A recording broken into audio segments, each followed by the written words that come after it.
right? So mark and execute, that's really what it's about. It's about letting you, be the ultimate predator. You get in position, you check out where the enemies are, you focus on their positions, and then when the timing is good, you pop out of the shadows, boom, boom, boom, super fast.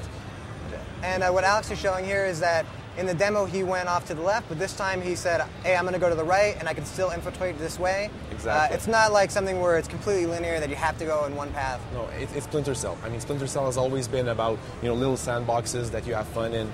So, I mean, the windows, there's also the front door if you want to go through the front door. Not the best stealth way to go, of course.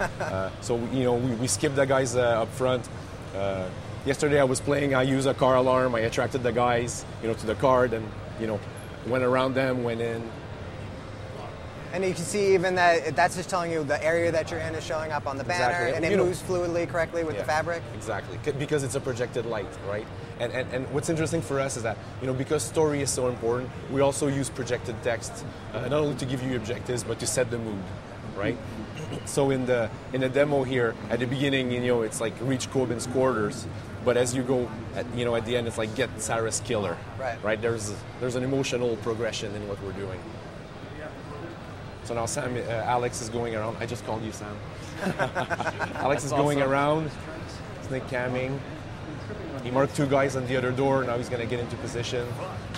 So basically, as long as that mark turns red, a guaranteed kill, correct? Exactly. And that's really the idea. The idea is when you mark, you need to have line of sight with everyone. So right now when we mark, the icons are gray if you don't have line of sight. So of course when you're using the mirror to look under the door, they're gray automatically because there's a door between you and the enemy. So it's really about, observing, getting into position, and then, going around and then waiting for the right moment, and then pouncing on your enemies. But there are some weapons that you could actually use and get a red mark through a door, right? Like the shotgun, is that correct? Exactly. That's what we show at the end of the demo.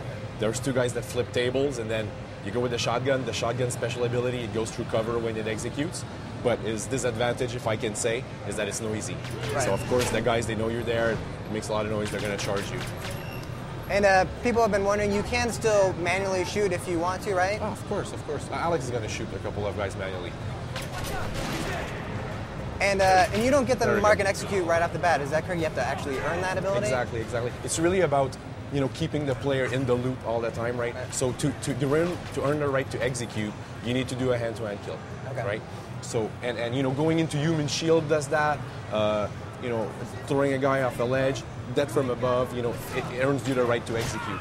And what's interesting is that when you play, you always have in the back of your mind, okay, do I have my execute? I don't? Okay, where do I get it? Which prey am I going to jump on to get my execute? And of course, throughout the whole game, we're going to be making it more interesting for you and more challenging to earn that right. And the different weapons also will have a different number of marks that you can place at one time? Exactly. Like the shotgun has 3 marks. Okay. And we're going to have a nice progression. See, now the guy was coming to investigate the last known position, and Alex was just like, thank you, good night. Yeah, talk about that a little bit, because it happens so quickly, but that's when you see that white silhouette, that's the last place that the enemies know that you're at, right? Exactly. So it tells the player they're coming here to look for you, right? So you can totally play with them, you know they're coming here, you go around, you get them from behind. It's really like in the other Splinter Cell games, we could whistle, right, and then attract the guys. So that's our version of that, but for action, right? Gotcha. Can you still whistle in this game? But you could whistle while you play. Oh, sure. Alex, if you want, you could demonstrate whistling while you play. I don't think I'm going to do that. Fair enough. And here's another example of how instead of breaking the action with a cutscene, you're actually just going to play kind of a flashback to your daughter's death just on the screen. Exactly. Is that pretty much how the game plays out? Exactly, and for us, it's storytelling, it's mood setting, and we love that shit. I think it's super interesting, it's different, and it's really about keeping the player in control, right? We're not making a game that is like you play for a minute, you watch 20 minutes of cinematics, right? We're about interactivity. I want the player to be in control all the time. Before Alex goes in, you could actually go out the window on the right, correct? Yes. He didn't, but he could have. Yes. And the boss that you're fighting right now, he's got a grenade launcher, correct? And every time he Exactly. sees your last known position, what happens? That's the idea. The idea is that well, there you go. His special ability, if you want, is that each time there's a last known position, he uses his grenade launcher to attack it. So it's forcing you to get the hell out as soon as you get your last known position. And that's the way we're building the AI. We want to have a nice progression, obviously. Right. So at the beginning, the AI, they're going to be a bit dumber. You can play with them more. But as you progress, they're going to be looking at the pipes. They're going to be looking around, for you. They're going to charge the last known position, throw grenades. So I think it's going to be very interesting. Fantastic. And it looks like we've come to the end of the demo. Max, Alex, thanks for coming by and showing off Splinter Cell Conviction. Thank you. It's coming out this fall for Xbox 360 and PC.